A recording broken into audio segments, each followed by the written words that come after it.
are impacted more because they don't have as much space to put parking, and what they have to do is eat into their backyard or something. And the provision of parking creates more expensive rentals because you're subsidizing the parking that you have to develop, and we know that even in Athens it can get quite expensive to do that. And that's a huge burden on not only businesses but other people. Aging in place might have difficulty because you may have to have people come and live at your house. Those have parking requirements. So many communities have looked at the parking requirements and kind of enforcement as a way of helping guide development. For some communities, it's only one of the tools to guide development. In Athens, it's like the guide to development.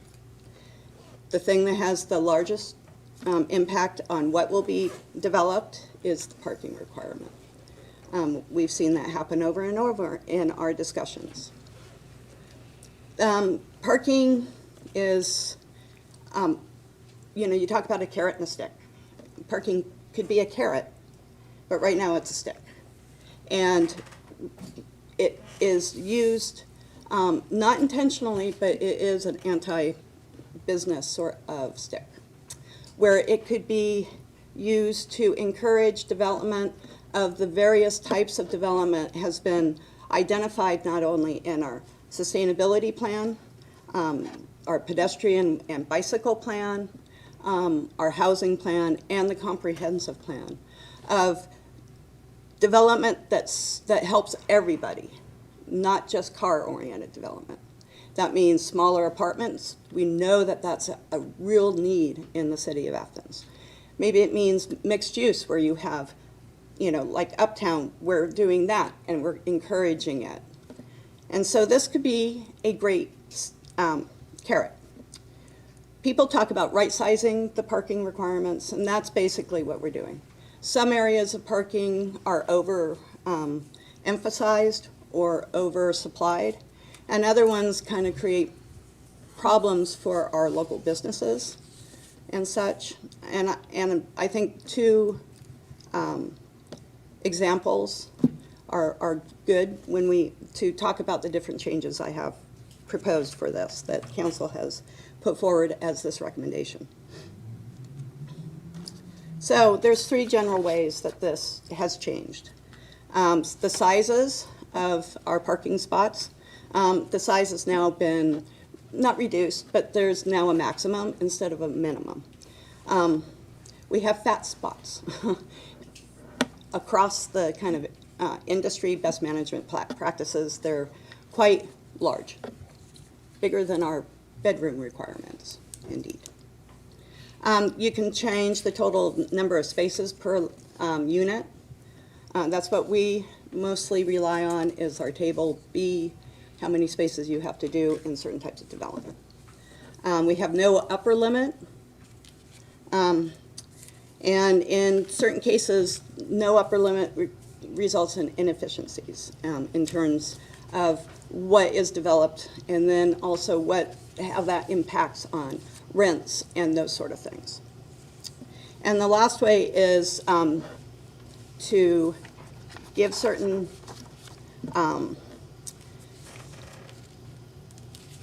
maximums, sorry. You can create minimums, which is what we use, or we can create maximums.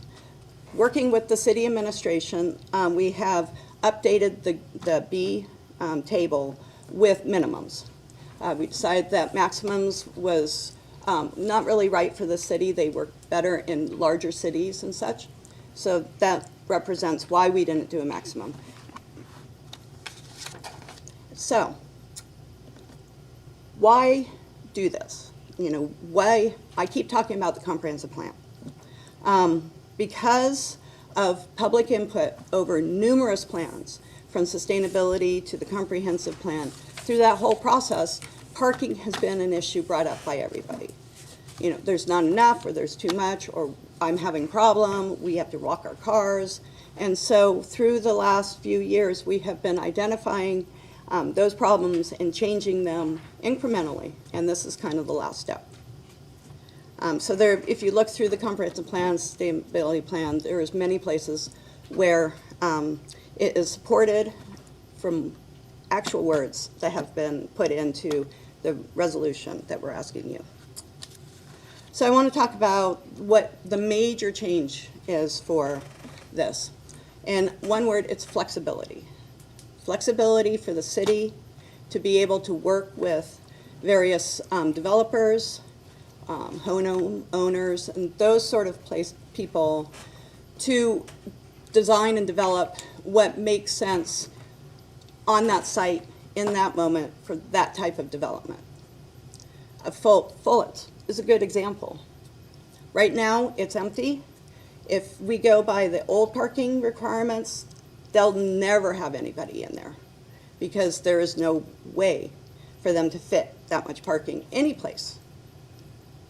This would give flexibility because what they had talked about developing is a identified need in the comprehensive plan and the housing plan for small single bedroom or studio apartments, because those are for more professional and graduate students.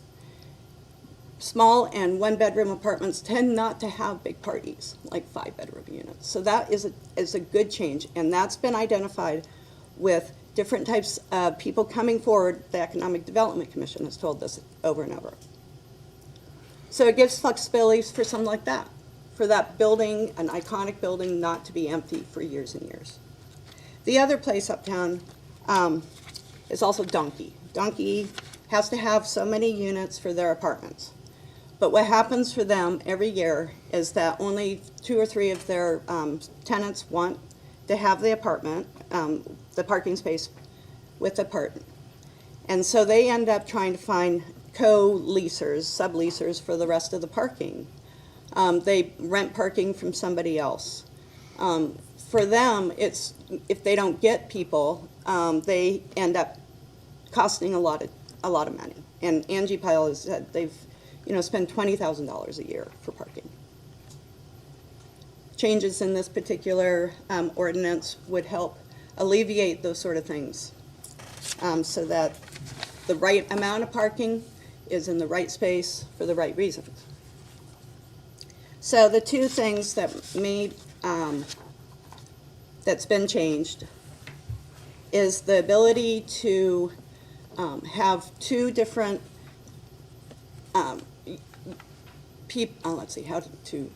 two different landlords, let's say, or building owners or businesses. Right now, churches is a good example. They can use parking from a different use, like say all the people who come in and work Monday through Friday. And so for them, it has to be within 500 yards, and there's certain things put in the parking the regulations we have now, outlining what they have to do. What many cities have found works really well for everybody involved is having shared parking. So let's say you have a business, you're a law person or something. You have 4 spaces and they're used during the day, but at night they're not used. Well, you can make work with somebody who needs those 4 spaces for, let's say, a restaurant, and work it out and have a legal certificate that says those 4 spaces can be used this, and those 4 spaces at the same time in the evening can be used for Y.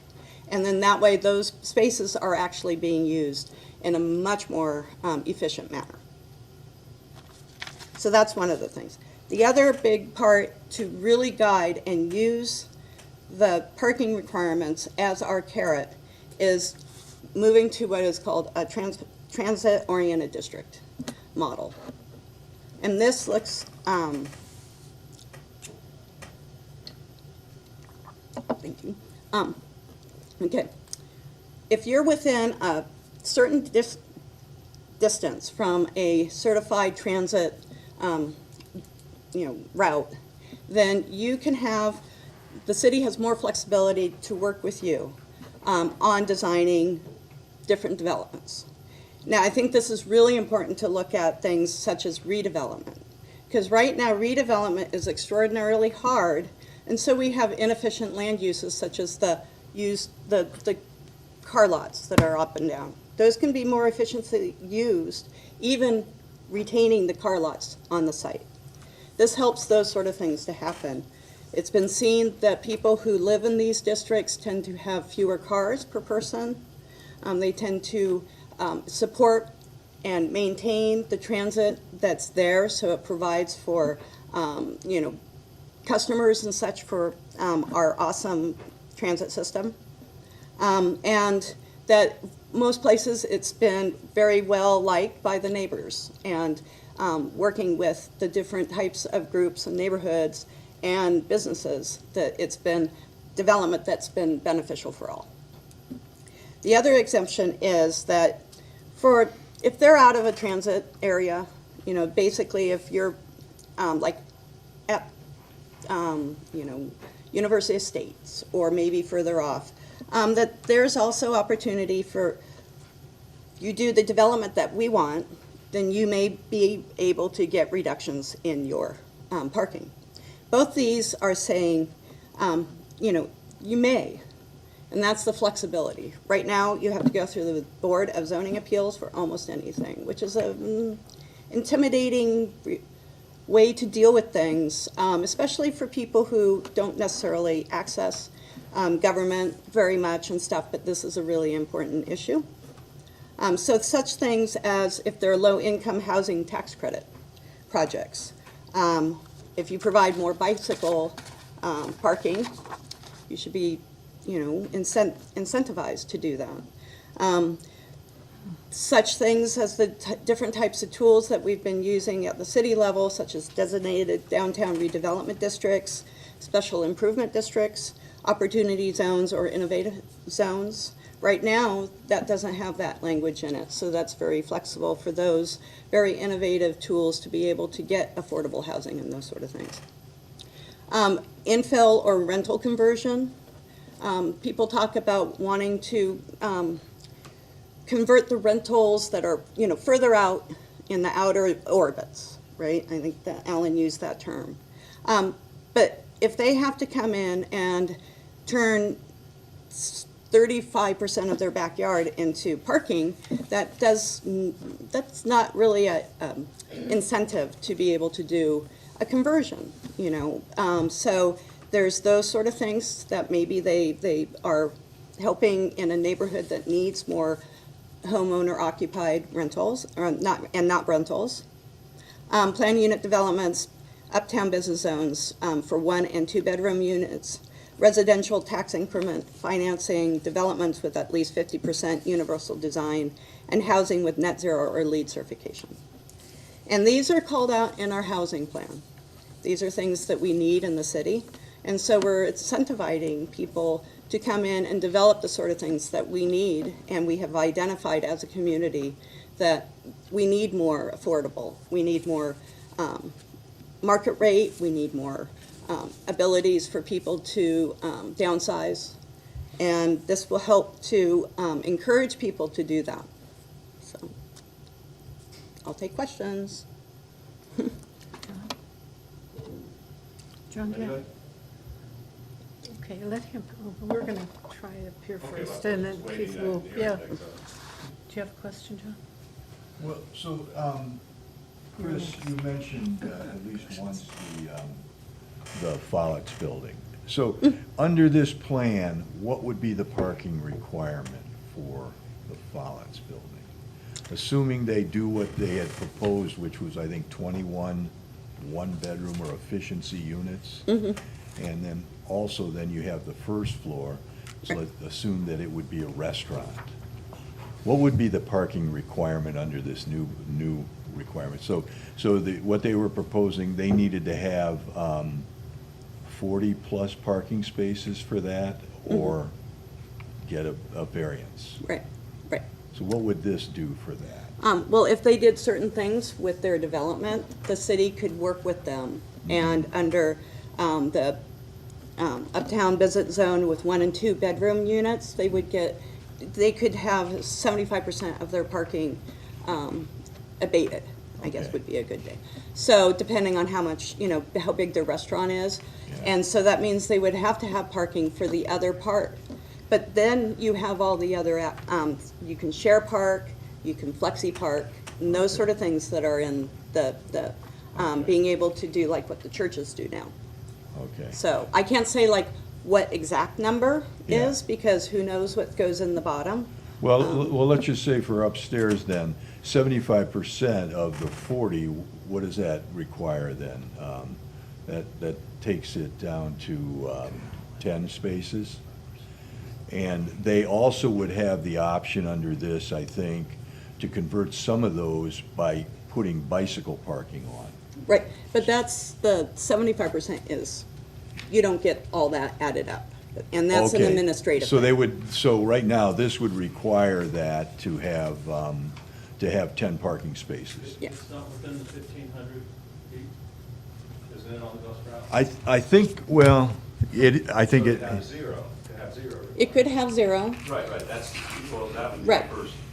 but it says may, and that is the big thing, is that may is a lot different than shall.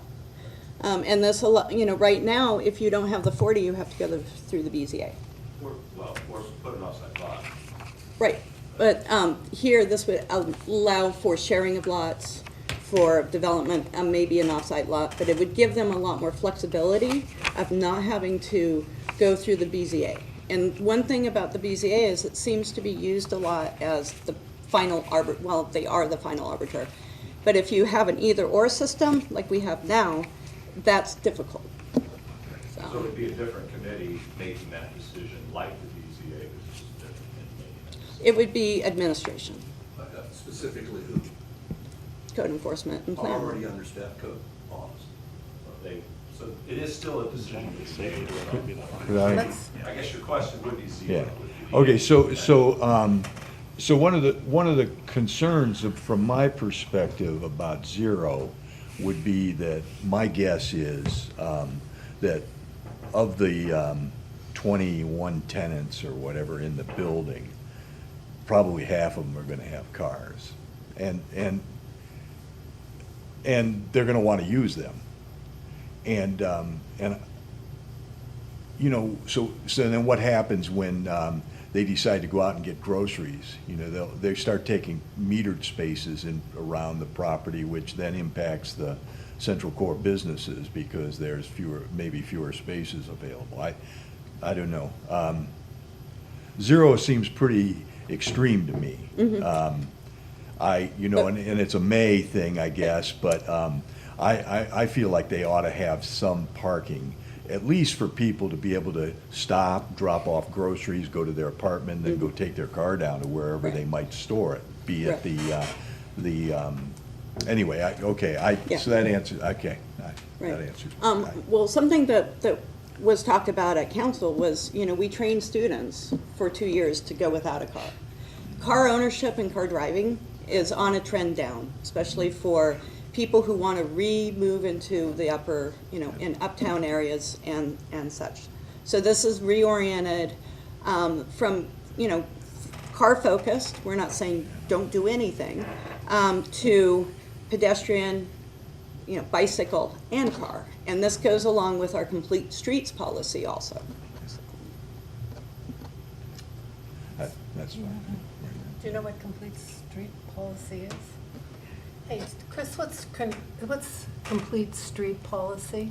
Oh, it's our street policy where it's ODOT, where we have this is Pete's baby, like the policy that, you do a complete street like East State Street. That's a complete street project where you allow and you plan for further use of that street besides pedestrians or cars. So bike paths, disability, easy access to certain things, those sort of things. Making cities remember that the streets are not only for cars. I don't know, Paul, do you want to say something with that one? Well, I think that, That's understood. in a nutshell, yeah, I think that's it, but it's basically I believe the Complete Streets policy that council approved last year, It's just kind of we didn't- clarifying that the intent is when we're redesigning, when we're doing major street improvement projects, that we are focusing on, not just on motor vehicles and getting them through, but also making sure that it's got high quality for active transportation, so that means for bicycles, for pedestrians, and for people with disabilities, to make sure that the street works for them as well as working for motorists. Do you have anything? And we see that, Stimson Avenue, that project that's part of the reason for that project, is to make sure that that street works well It's for a everybody. corridor, too. Oh, yeah. 2020 corridor. Yeah. Yes, It's a yes. little late. And that's because the comprehensive plan built on the other one, that's.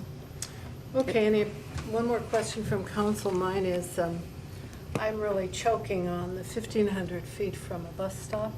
I mean, I used to have a bus stop right in front of my house when we had aorta. I guess I'm old, but aorta could serve up there. But 1,500 feet is a long way, especially if you're a mother with a couple toddlers, or, not that I am, but Right. the So, grocery bags and all of the rest. It's, Right. Well, and that's something for Planning Commission to look at, too. This was from best management practices at other communities that have gone and done these sort of traffic. And it's not new. I mean, cities have been doing this sort of thing for a long time, so we're well, a little it's late to not the that party. it's not new, but it's just the question of what is here and how will it work? And I guess I wonder about transit stops that are 1,500. What'd you say last time? How far is it, John? You were quick. 1/4 of a mile? It's about a quarter of a mile. It's a Yeah. little bit more than a quarter of a mile. And About 5 or it's 6 minute walk. uphill on the way home, too, for me. I really question also, depending on the transit. I mean, I was kind of getting in my car, not literally, but figuratively, and driving out and thinking, well, if you're going to intensify the land use along each of those pathways, what kind of a city will it look like? And I'm not sure it's going to be a great-looking city because it is already overdeveloped, probably. I know out in the far end, there's some open lots where they park semis, but I'm not sure about the transit-oriented thing. I don't know that I just about said aorta. The transit system is developed enough to pin our hopes on that for the future. And also, secondly, I guess, my other question is, what happens on streets that are very narrow and have a lot of traffic on them now? For example, the school buses on Columbia Avenue are not a nuisance, but they are afflicted by people driving through. It's not an easy time. We don't have room for a sidewalk.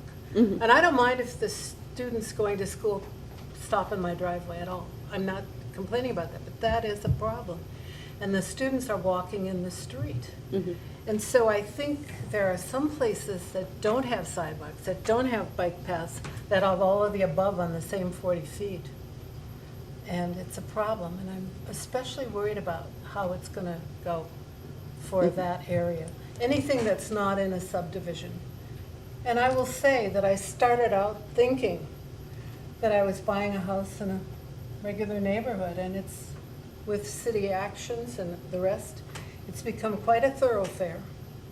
And I'm not going to complain anymore about Columbia, because I like it up there. But there is a problem. Not all streets are the same, and some that do not have Right. buses. Well, the thing is that there's really not that much development that would go up in your area either. I mean, this is more trying to get people to look at using our urban center and our urban streets in a more efficient way.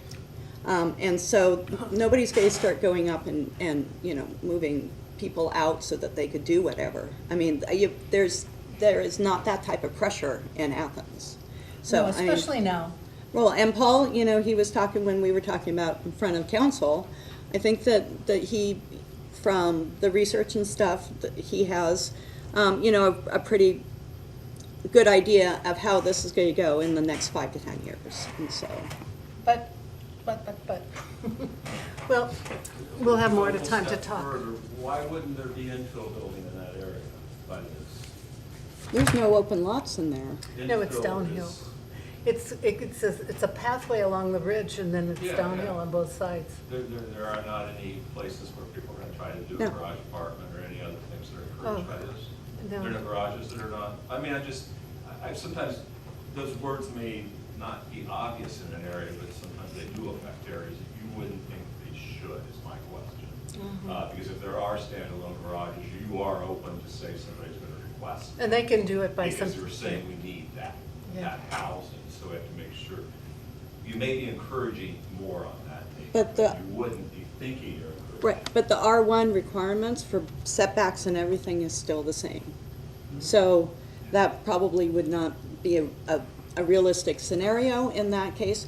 If a fire went in and destroyed 500 houses, maybe. But right now, I think what we're looking specifically at is encouraging things that are, using our resources, using our street resources and our bus resources in a much better, efficient way, while also looking at the things such as affordable market rate houses. Right now, there's no incentive, and people who don't drive end up subsidizing people who do through the process of the parking requirements. Because if you're a person who has to do $20,000 worth of parking and you're not parking and you're not using those, you're still for it. So that's, I think looking at that and not making scenarios which probably wouldn't occur in most scenarios, would not occur. Does that make sense? So, No question. Okay. Anyone else? We'd like to Thank hear from our you. visitors. Yep, one more. Well, I have a question, which I'm not Hang sure on. which table this goes. Keith, to. Keith. Podium, Keith. You need to go to the podium. Well, and most of this was just a question about a statement, we were talking about conversions from rental to residential, that this would allow them to happen. Is there something in the code that I don't understand that's affecting that today? No, Okay. Well, that was part of it, was this would allow that, and I thought that's something that's just, it's residential to residential. but things like that have been identified as good things. If we have people who don't want to rent anymore, maybe we can incentivize them to And move what's the to- incentive in this? They don't have to put as much parking. Well, they would otherwise without this? Would they? So if I take down a rental permit, I have to put in parking if I didn't have it? I don't know how. I'm that not would sure, be- I'm not following this conversation on either side. Oh, Just saying, okay, but well, I'm- saying that if you I'm not had sure a what you heard rental there. unit, that you wanted to basically not get a rental certificate anymore for it, still residential to residential, that if it didn't meet current parking requirements, you couldn't convert it, which I didn't think it was even a conversion, but that was part of the purpose. That's why, that was a question I had from what you said. One of the things that happens for a lot of people when they want to convert it is that they may have been grandfathered in a lot of their parking, and they lose their grandfather. You lose it if you take away the rental permit? Would That's- you No, not, that no. wouldn't be legal? No, No. That's no. not legal. Keith, no. Yeah, No, you- that's you why, do that's not why I was lose- just clarifying that Yeah, point. if you've got a home Yeah, that was right, built in right. 1852 Right, and does not have Right. parking, Yeah. and Sorry. you want to, and you're living in that as its owner occupied today, and you want to get a rental permit for it, you need to provide parking. Correct. Let's say it's already been a rental that's been grandfathered in without Right. parking. Yeah. If you want to buy that place and convert it to owner occupied, you do not need to provide parking for it, the owner be occupied. That's- It's already grandfathered in as a home without parking. Right. Am I correct on that, David? I don't, So it's a that little, situation, I can't even imagine that, think about a time where it's actually happened. it's actually a little more complicated than that. What we have is a lot of rental units that aren't being used as rental units at this time, but they're still paying their rental permit because they need to stay grandfathered in as a rental. Right. With a Correct. rental permit. Correct. So if you were to take away that required parking, they wouldn't need to continue to keep their rental permit in place, because then they wouldn't need to, they wouldn't be losing their grandfathering. So, so you've got a couple different scenarios. Wouldn't they here. still lose it without the special permission that was needed to be granted later So for on by instance- this? So they would still lose it, Yeah, because you would have to honor that, you'd have to, it's an exemption. So, exception later so in this on case, that. the way this this proposed code is set up, you are required 2 parking spaces per unit minimum. This would drop it down to 1 Right. unit, and then if you were within 1,500 feet of a transportation system, you could take up to 75% of that. So you could go to 0 on that. Right, which I don't know if this is time to kind of talk a little bit, or is this still, is there other questions you wanted to ask? Make your statement, Keith, go right ahead. Okay, and then we'll call on the other okay. people. Yeah, I cut ahead, so I'm sorry about that. You know, I just printed this off and looked at it. I haven't spent a lot of time to delve into it, but what I got on the face of looking at it just in the last few minutes, that I think parking is prohibitive to development currently. Standards, some of them are just sort of off the rails, like needing 2 spaces for a 1-bedroom apartment, I think is off the rails. 1, I think, is probably excessive. Like, and whether I think 0.5 is right or 0.3 or 0.75 is really not my main point up here. My main point is we're improving them a little bit on the face value, and we're making it more unknown and more complex down the ways. It's like you're asking different people for more permissions. So development's going to be controlled by how loud or how soft your voice is, or how many people line up behind you, or how many people don't. It becomes more unknown to developers. I've lived in Athens all my life. I've lived on the East End pretty much all my life, a little bit on the North. I've been involved in business, owned property downtown Athens. So I kind of, parking's a problem. Parking's a big problem. And I really look through, and I think on the face, some of those are helped in here very clearly, and others are made more confusing to me. You know, I don't want to see standards like the feet, which we said we could talk about, but somehow it's okay to go from 250 to 1,000 feet for an off-site parking lot, and 1,500 feet for public transit. It just shows that it's just sort of arbitrary numbers that wouldn't have anything behind them, because if they did, there would be even some reason to say it's okay to walk 1,500 on the bus, but you can only walk 1,000 to go to a parking lot that's designated to you. I would think if you plan this out, it would be opposite to that. So I think what we're looking at is a confusing document, and in some ways we say we're about efficiency, so we want more efficient housing can get benefit from it, but then we want 1 and 2 bedrooms to get a benefit over a 3 or 4, which is theoretically more efficient. So it's bits and pieces that doesn't have enough continuity to really, I think, even know what it's going to achieve. I would love to see this code brought down, say these are the numbers we're going for, maybe look back, say what would have happened if we had these codes the last 5 years. How would we help development? How many parking spaces would have that changed? What do we think it could be doing in the future? When it's all an unknown mix of maybe you'll get permission for 0, maybe this or maybe that, you don't even know what you're planning for. That's not really planning, that's hoping. And I think the document has got structurally the right idea, the right purposes, but it needs to be a real plan, and a plan that everybody here and everybody in the community can understand. So that's my quick speech, so thank you much. Any questions? Other comment, please? Thank you. Yeah, thank you. So some of you said it. Go ahead, do it. It's easy, I did it. What? This guy always know it coming in. Excuse me a second, I'm on a steel truck because it is dry as can be in here, and I need a glass of water. I must share some stuff I with think you. he wrote to me. What did I say? Yeah, 600 people talking stuff. I don't know. Okay, my name's Alan Swank. I live at 40 Townsend Place on the far east side. Townsend is the last of those 9 streets as you start out East State Street. I want to read you something, very short, 1 paragraph. Athens does not have a parking problem. That's correct. Athens does not have a parking problem. What Athens does have is a space management problem. That was written on April 4th, 2002. By me, the Athens Messenger. And I think that's true today. And I think part of what is being presented today addresses that, particularly the joint use part of this. But I have some questions, and that's why I'm here today. I really don't have a statement per se, for or against, because this document is rife with questions that many of you have asked so far, some very, very good questions.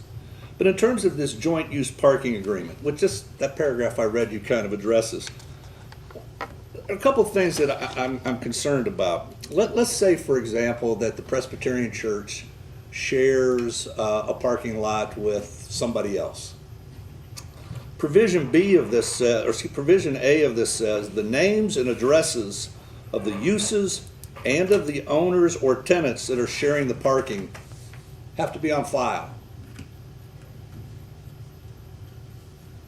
Does that mean every Sunday morning, or Saturday in the case of our synagogue, that all the people in attendance at those services, names have to be listed?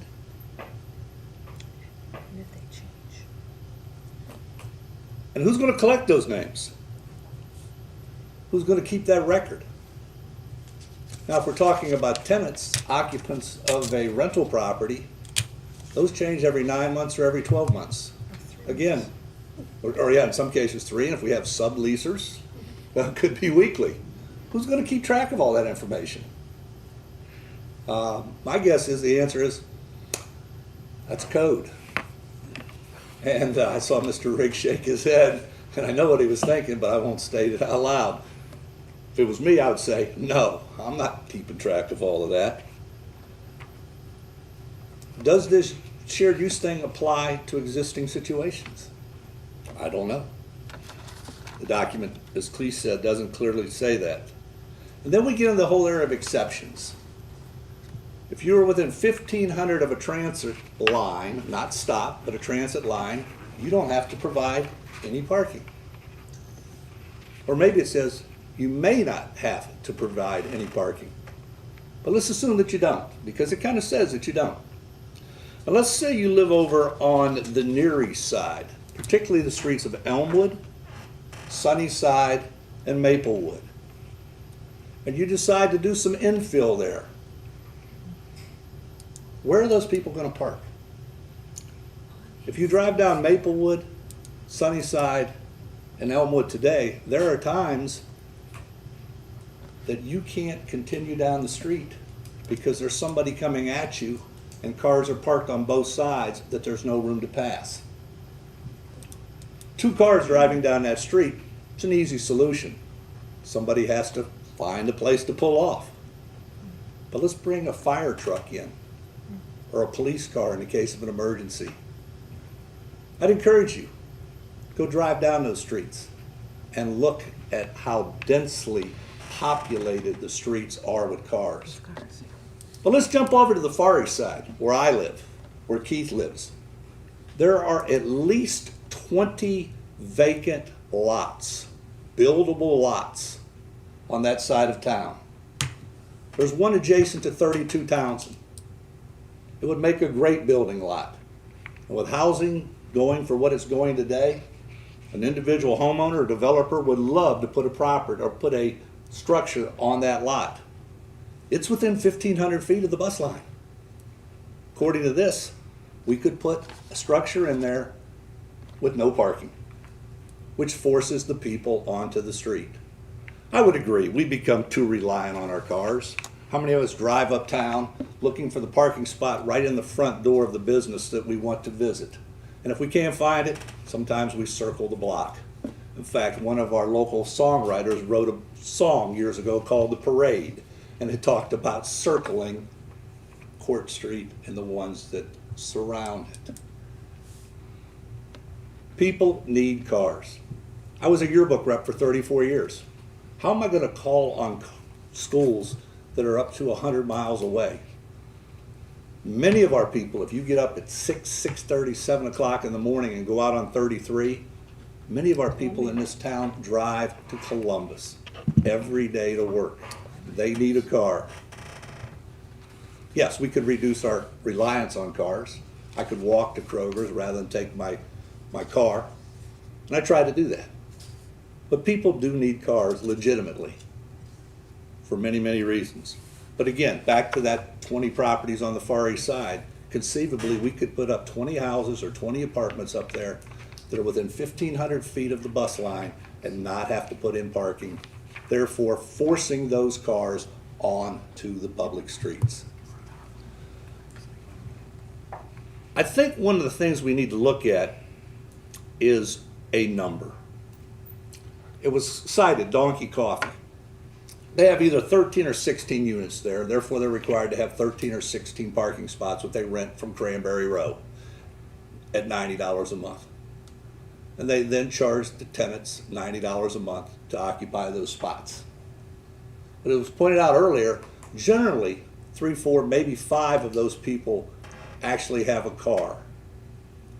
Wouldn't it be sound practice to talk with the major apartment owners in the downtown area, but the city as a whole, but particularly the downtown area, to find out what percentage of their renters on an annual basis actually have cars? And see what that figure's been for the last 5 years or 10 years. Now let's say what we find is in an average year, it's only 50% of the renters. Maybe rather than 1 car per unit, it's a half a car per unit. In other words, let's do some empirical research, let's collect some data and find out what that number should be. We may find out it's a lot lower than we think.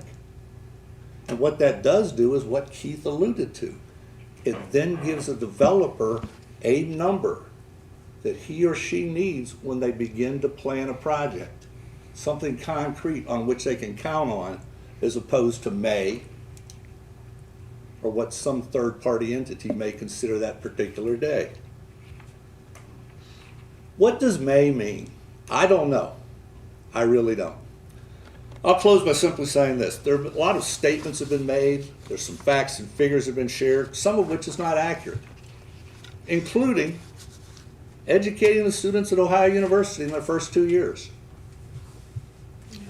If you are a freshman or sophomore at Ohio University, you can have a car and park on campus. I called Parking Services to ask that question when I first heard it on the video at one of the council meetings, and was told, yeah, they're allowed to have cars, but they have specific lots in which they can park legally. We are not conditioning people as freshmen and sophomores not to have a car here. We allow it in Athens. Ohio University does. My main purpose of being here today is simply this. One, to thank you for allowing us in a public forum to spend as much time as we need to ask and share opinions. But more importantly, as per this resolution, Section 2, the Athens City Planning Commission is requested to consider this amended language at its next meeting and transmit its recommendations to Athens City Council within 60 days, unless a public hearing is required. If the commission determines that a public hearing is appropriate, then this period may be extended to 90 days. What I'm asking today is that you seriously consider convening a public hearing that's publicized in the paper, because nothing on this has yet been in the newspaper, that is publicized in the newspaper, and preferably after August 15th, when this town begins to return to normal occupancy.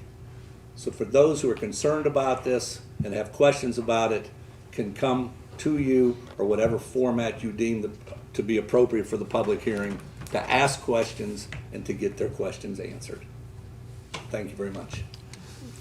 Alan, could I ask you? Yes, I'm sorry, one any question? questions? I Yes, just sir. want, I want to go back to your scenario on the far east side, where you have 20 or so lots that could be developed. Yes, sir. Do you think somebody would actually build a house there and wouldn't have a driveway and or garage available with that, so that even though they aren't required to have, and I don't know that they aren't, but let's say they aren't required to have parking, that they would do that and just rely on the street parking or whatever and add to it? Well, isn't that kind of what this proposal is encouraging? I don't know if it's encouraging that or not. I just. Because we talked about the carrot, Yeah. and the carrot in this Yeah. case is Mr. Developer or Mrs. Developer. Okay. You can put this building in there, And the carrot is, if you put the building in, you don't have to have the parking. Okay. To your question, John, I'm not a builder. Yeah. I do know that the lot I cited is owned by my daughter and son-in-law. And he would like to build something, not in the context of this. Not a single-family home, but more of an Well, apartment or by, something by, like that? by eliminating, because of the nature of the lot, by eliminating, because it kind of slopes down just a little bit, not like up on Columbia, but it does slope down just a little bit. Because of the nature of the lot, it would make building a home a whole lot easier not to have to put a driveway and a garage in there. Okay, Yeah. okay. Yeah. The other thing that I forgot to mention, since you brought that up, I look at the Far East Side as kind of a contiguous neighborhood. You know, you cross under the bridge, and you have those 9 streets that run north and south, and then we run into the business zone. So it's kind of a little, I don't want to use the word enclave, but because it's not exclusive by any means, but it's kind of a contiguous neighborhood. This 1500 thing, if you're standing on East State Street and you start north on Grand Park, the widest of, where they used to do the airplanes, if you start north on Grand Park, no, we don't want to do Grand Park, you start north on Avon, which will lead you up to Sells Park. You start up Avon from East State Street, you get to Jacobs, you're still within 1500 feet.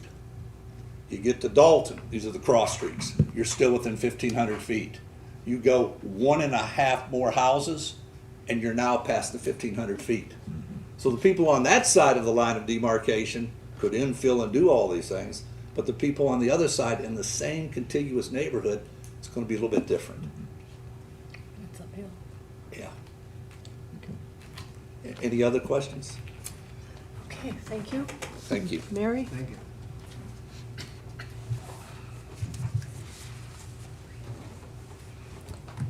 I'm Mary Abel, 48 Strathmore, Athens. I just have some questions and concerns that I'm seeking some clarifications on regarding this proposal. And I think it's already been explained and discussed that we're talking in some situations of having zero parking if you are about a quarter of a mile away. So let's say that a person does live that quarter mile away, they're on the transit line, the bus line. They have a car. They're still going to have to find parking someplace for that car. So is that going to be on a public street? Is it going to be in a private lot? Or somewhere on a public lot? I don't know. But I think that one of the things when we talk about this, it isn't really realistic in a lot of situations to think that people are not going to have cars, even though they meet the guidelines of living within this quarter mile area of being on a transit line. I'm not so sure either that if you think about schlepping your groceries a quarter of a mile, or you're managing groceries and a small child maybe at the same time, I'm not so sure that having zero parking in a scenario like that is going to be a strong selling point for some people. So the question when I looked at this, and I've asked myself, is really who benefits from the zero parking issue in this proposal?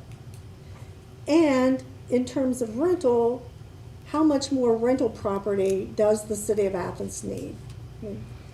When I looked at doing some research, I started looking at census data from 1970, looking at the population of Athens, looking at the population figures of Ohio University, and I found that actually in 1970, we had a population here of Ohio University, 24,168. And then the 2010 census had an additional people count of 2,490. So that gave a total of 23,832 at that point. So there was a drop there. So obviously when we look at the population within the city of Athens, we all know the majority of its student population. It is really, really tricky to really figure out how many full-time permanent residents are in the city itself. And believe me, I looked at census data, I looked at OU enrollment data, Department of Development figures, city source data, and others. But we have this high volume of rentals from 2010 to the present. The highest number of rentals, according to what I found in research, was in that year of 2015 to 2016. And by 2019, one of the sources that I looked at indicated that there had been a decline of people living in rental units to the tune of a little over 4%. I don't know if that's accurate or what their formula was. I do know if you talk to property owners, there have been a lot of rentals that have been vacancy over the past year, obviously due primarily to the pandemic. But with the main business of Athens being Ohio University and really its students, it seems to me that under this proposal, it becomes a way to increase the rental properties without having the parking, and probably the majority of the recipients are probably students, really. I asked a lot of people too on infilling if they knew what that meant. Most people did not know what infilling meant, and probably no surprise. But one of the things that I think is good to have in situations like this is to have some definitions as to what that means. And so if I understand that term correctly, and it's been discussed here today, that if there's a vacant lot existing between establishments, whether that's businesses or home ownership, that a structure can be built. So if I own a vacant lot and I'm on a bus line and the lot is a quarter mile from the bus line, then I could really have a rental complex or a business facility that could be built with zero parking required. If I own a vacant lot on a non-transit site and that lot is infilled, I could possibly reduce the minimum parking requirement up to 75%. Is that pretty correct, accurate as to what that means? The parking is not the zoning, because all the requirements for setback and everything for that zone remains. It's still an R1 area. So if a developer wants to go in and buy, build a, maybe an owner developer, and they go in and want to build their house, they have a reduced amount of parking that they can do. However, if market conditions probably wouldn't let them, or they can probably maybe make it so that it's a lot smaller parking, and like Alan's, daughter. So they can't come in and develop an apartment complex or any of those things without going through the BZA. Right, I understand that, but the possibility does exist. On rental conversion, what is the complete definition of rental conversion? Is it converting a house from a non-rental to a family home? Is it converting a rental to a business site? Does it mean rental conversion to a bed and breakfast? Converting from a long-term rental to a short-term rental? Does it mean all of that, or does it mean something more? I honestly don't know. That's why I'm asking. Once again, the R1, if it's an R1, they would be converting it to an R1. If a business, whatever their zone is, that's, this is not a magic card that gives them the ability to do anything on that piece of property. They would have to go through the BZA if they wanted to do a duplex, or split the super huge house in half to have an owner and maybe the other side be a duplex. So those sort of things, they would still have to go through the BZA, because this is only the parking section of the zoning code. Doesn't change any of the other setbacks or anything. Are you satisfied? Well, I'd like to hear some more discussion on that, because as I read it, I'm not sure that's how I understand it, and that's what I'm really asking here. I'm sorry? I think we have a deal for you. We're going to we're going to have at the end. Also, there was some discussion, and Alan brought this up about Ohio University. I did go to the website, look up the parking requirements there. Interestingly enough, when the students apply for a parking permit, there's limited parking on campus, of course, where they can have that parking permit. But the site listed 12 privately owned lots in the city of Athens and did not include the fairgrounds, where a parking space could be rented, which I thought was pretty interesting, just knowing how many of those lots were actually available in the city for the students to park. Now, some of the discussion too, last time, as I listened to your committee hearing, there was some discussion about whether or not having zero parking could also have a lower cost for rental housing. I don't know, is that a fact, is that a generalization? I don't know. I'd really like to hear from landlords on that issue, because I don't think it's really fair to suggest that it might happen when in reality it may or may not happen. So I think, I've had a couple conversations with some of the landlords, and I'm not sure that would reduce the cost. The impression I get is that it's all about, supply and demand. Location is important. And so I think that, I mentioned at the last meeting, I own two-bedroom apartments, or a part owner of those. We have parking with that on site, and that's attractive. That's clearly attractive to have that parking, but part of the reason it's as attractive as it is that we're not in the location where people absolutely would love to be. And so, but I don't think that, my personal opinion is, I don't think that the requirements for parking have driven up the cost of housing. I think there are other factors that are doing that. That's my personal opinion. Well, in the case of the donkey situation, it's just a pass-through. Right. I talked to 3 landlords, and 2 of the 3 laughed at me when I suggested that the price would go down. well, and just one. Exactly. I'm also I'm a part owner of 2 units, 3 units and 2 buildings, and we provide parking. And it's not, it's low price right now. Don't all rush me at once. The other thing that was mentioned, I think all of us who live in Athens, obviously when we come downtown and we see empty buildings, we think, oh, that's really too bad. And we talked about the Follett building and parking there. And Nancy, I don't know if you were on council at this time, and you could correct me if I'm wrong, but when the Woolworth building was converted and student housing was put on that upper floor, I think there was an agreement with the developer at that time that they had to provide off-site parking. Is that? Do you remember? I don't remember, no.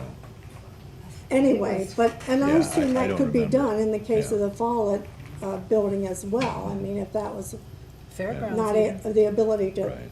have parking Right. close by, that there could be off-site parking. So, So, those are just some of the questions and things that I had, but I will tell you that I think a lot of people are really pretty much unaware of the potential change in the parking regulations. I think partly because it's summertime, people are on vacation, council's on break too for the month, and really there's not been a lot of media coverage. I think overall the resolution has a significant impact on residents. I understand this is just the beginning of a process. I appreciate the fact that we can come before you and have a discussion, ask questions, and that you engage in conversation with us. And I would simply like to say that I think that one of the things that would be most helpful is if there could be additional information and maybe more fact-finding on some of the things that have been brought up here, and a more open discussion before a final decision is made by anyone. So, thank you very much for your time. I appreciate it. I believe we've exhausted all the sworn-in people. Do we have and ourselves, do we have Something to add?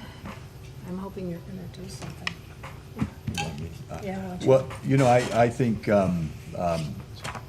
so we're gonna recommend we table this today. And after having some conversations with the other members, as well as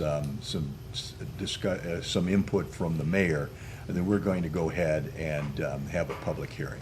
And so we're going to advertise that probably next week. We've got to advertise it 30 days before the meeting. I don't have the meeting set.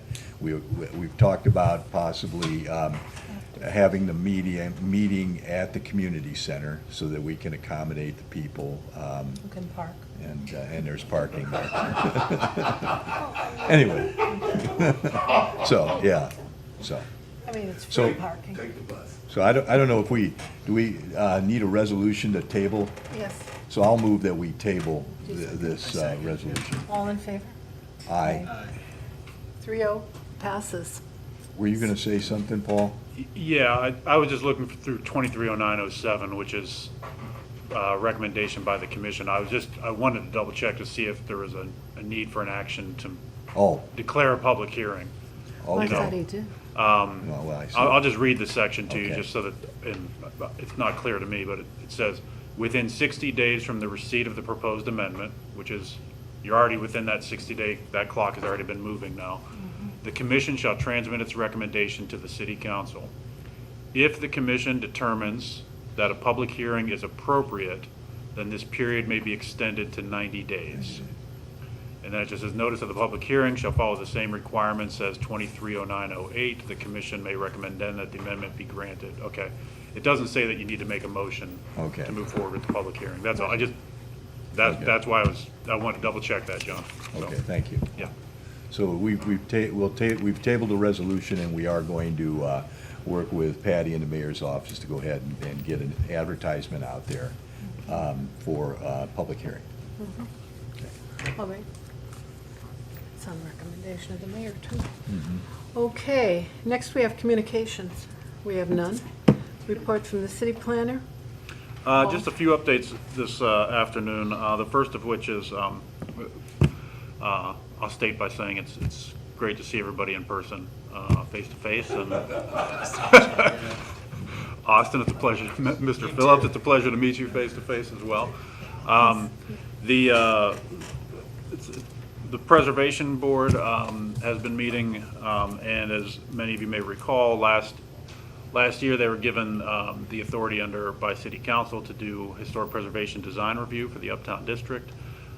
They've done several of those so far, and it's been a really good project, and I think we're seeing better development occurring uptown because of that. The of note, Pilcher House they've been working with the property owners there to help them select the appropriate brick colors and the materials and things that make sure that building retains its historic integrity, as well as the expansion of Bagel Street Deli and 65-67 South Court Street, which is where Court Street Coffee and Little Professor Bookstore are.